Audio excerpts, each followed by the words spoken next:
Build It Back program was a federally funded program that was administered by the state of New York to make sure that residents who were impacted by Superstorm Sandy could return to their homes. The program had over 25,000 applicants. Build It Back was able to work with over 8,500 of those to repair, elevate, or even replace their homes that were damaged by the storm. And Dewberry was the pre-construction contractor for Build It Back program.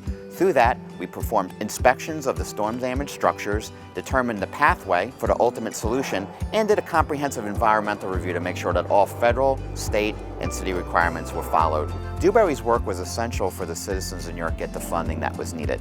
So through the damage inspection, feasibility, and environmental review, we determined what the ultimate solution was for the homeowner, and that was required by HUD to get the funding through everyone to get to construction. As you can imagine, working on over 15,000 applications generated a tremendous amount of data. Our ultimate goal for our work on Build It Back was to perform it as quickly and as accurately as possible.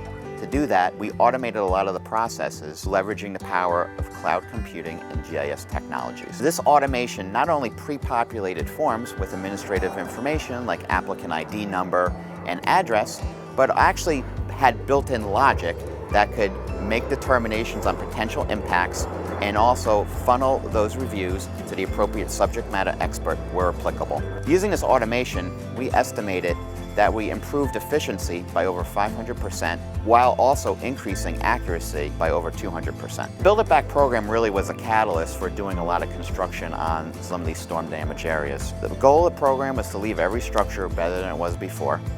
And in a lot of areas, such as where we are right now in Broad Channel, left this community that's going to be resilient for the next storm.